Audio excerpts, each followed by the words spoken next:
Bilat. Ay, Pisti. Ay, wow! Ay, Bilat. Naisipan pa yata umuwi ng prinsesa namin. Te, saan ka galing, Inday? Ate, bumili ako ng merienda at saka nagpa-load ako. Nanonood kasi ako ng movie dito eh. Ang ganda kasi ng mga movie dito, ate. Tsaka ang gagwapo ng mga Korean dito. Yung mga Koreano dito, ate. As in, may in love ka talaga. At saan ka naman nanonood? Anong app yung ginagamit mo? Dito ate, dito ako nanonood sa Loklok app ate ng mga movies. Ay bilat. Ng mga movies. Tapos, madadownload mo pa siya sa Play Store or Apple Store. At mapapanood mo lang siya ng libre. Nga pala te, bakit mo ako hinahanap? Nawawala yung 50 pesos ko dito sa wallet ko. Sino pa ba yung kukuha nun? Di ba ikaw? Kinuha mo ba? Patay. Eto te, pinamiling merienda tsaka pinang-load ko. Wawang kapal. Bakit hindi ka nagpaalam? Bakit? Pag naging iba ako sa'yo, bibigyan mo ko? Hindi naman, di ba? Damot mo kaya. Dame un grr, ¿Un qué? un grr, ¿Un qué? ¿Un qué? un grr, ¿Un qué? un grr. ¿Qué? Rod, si Marvin.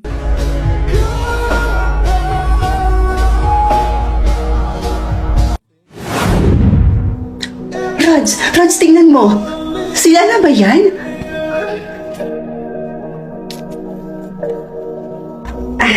Oo. Sila nga yan. Jackpot ka, be.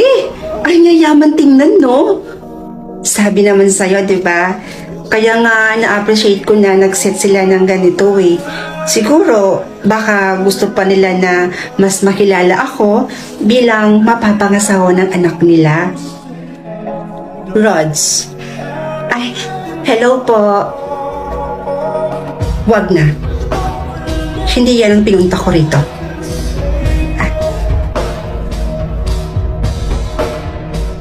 Sino siya? Best friend ko po. Sumama po siya sa akin kasi gusto niya daw ko kayong makilala. Hello po. Pasok na po tayo sa loob. Kami na po bahala sa bill. Kakasahod naman po namin kanina. Hindi na. Hindi na naman ako magtatagal. Umorder na lang kayo ng sa inyo.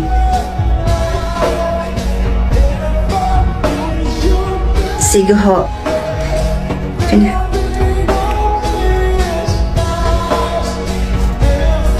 May konti lang naman akong sasabihin tungkol sa anak kong si Marvin. Huwag po kayong mag-aalala, tita. Alagang-alaga ko po siya sa bahay. Lumaki si Marvin sa may malaking tahanan. 3 ang yaya. At nakakakain ng higit sa 3 beses sa isang araw. At nasusunod ang lahat ng mga gusto niya. At ngayon, independent na po siya. Marunong na siyang maghugas ng plato, marunong na siyang maglinis, maglaba, at marunong na din po siyang magluto. Which is not good for him. Po? Hindi na ako magpapaligoy-ligoy pa, Rods. Hindi kita gusto para sa anak ko. Pero tita, nung kasama ko po si Marvin, sinabi daw po ninyo sa kanya na boto daw po kayo sa amin dalawa. Siyempre sasabihin ko yon. Wala eh. Mahal ka niya. At ayokong sumama ang loob ng anak ko. At ayoko rin hindi kami magkasundo ng anak ko nang dahil lang sa babaeng katulad mo.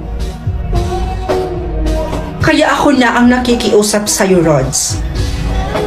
Dahil ang gusto ko para sa anak ko, makahanap siya ng babaeng mayaman, katulad namin, katulad niya, at higit sa lahat, ay magiging masaya siya sa babaeng mapapangasawa niyang mayaman.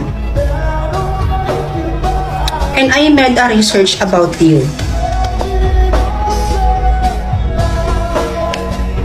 Nasa hospital ang kapatid mo. And kailangan niyo ng pera, right? Makakatulong niyang milyon na yan kapalit ng pag-iwan mo sa anak ko.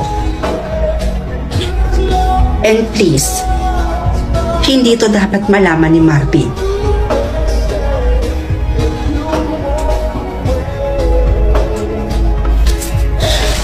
O teka, saan ka pupunta?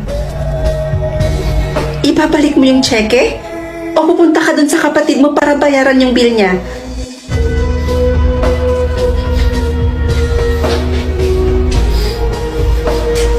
So, after ng meeting natin sa client number 2, may meeting pa tayo sa Metro Manila, tama ba? Oo, tama. Ano gagamitin natin? Yung sasakyan ko na lang ba? Yeah. Dara. Rod si Marvin.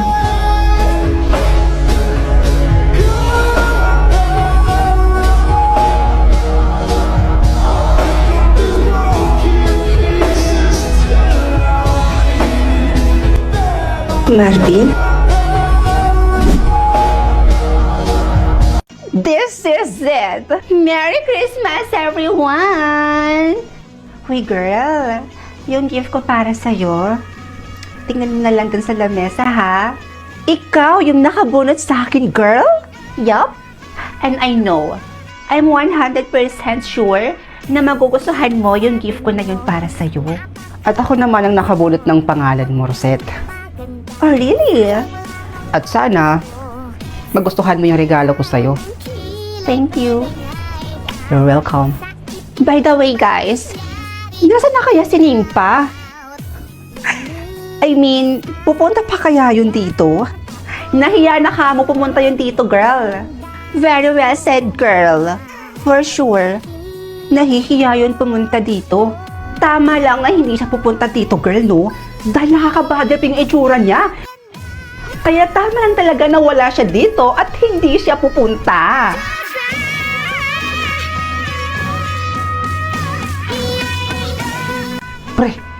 Pre! Tingnan mo si Nimpa, oh.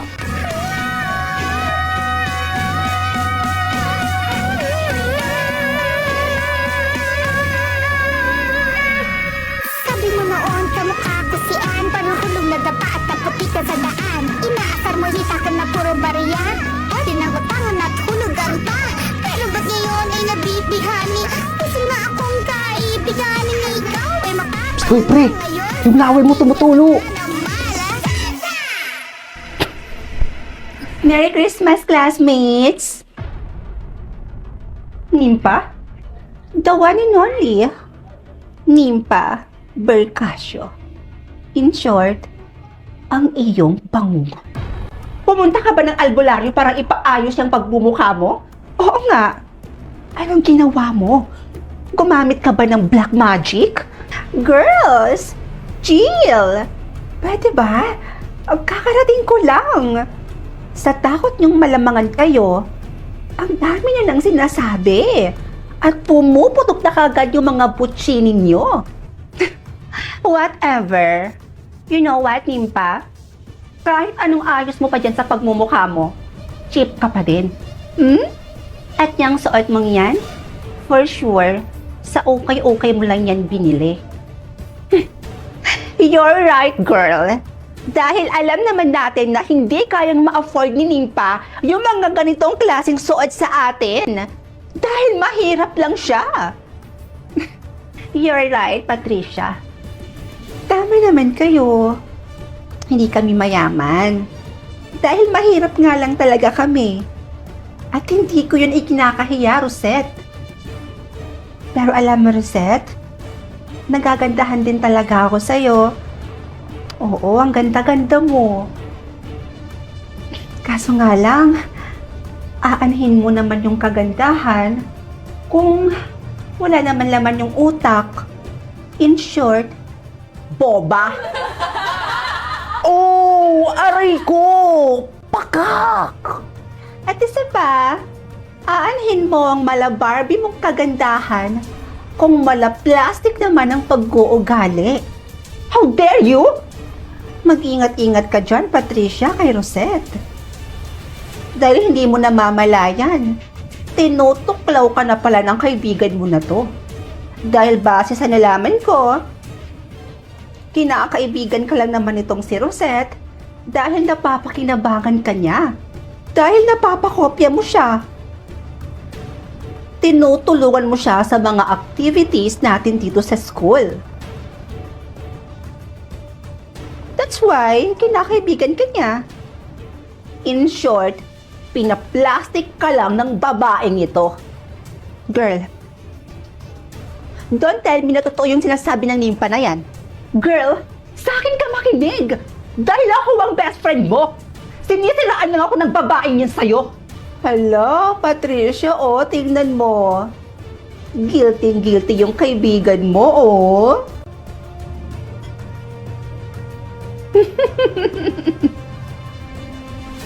Guilty yarn. You know what, Nimpa? Kapag hindi ka pa nanahimik dyan, babasagin ko yung pagmumukha mo. Oo. Chill ka lang. Ito namang aso na to, tumatahol na naman. Pinipikon mo talaga ako, ah. Walang iya ka?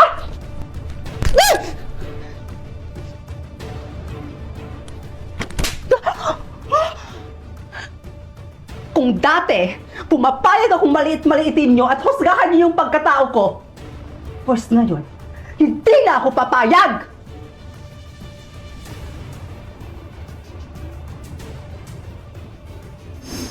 Patricia, hawakan mo nga yung babaeng yan. Hawakan mo.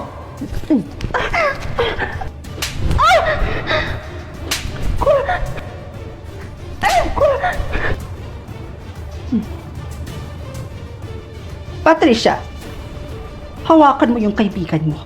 At paano kung ayaw ko? Pag sinabi kong hawakan mo yung kaibigan mo, hawakan mo! Ni Mami, tawad mo na to, please lang! Kakagaling ko lang ng salon kahapon! Pinaayos ko yan eh! Ang mahal-mahal pa naman ang pagpaayos ko ng buhok ko rin pa! Huwag mong sasagarin yung pasensya ko, ha?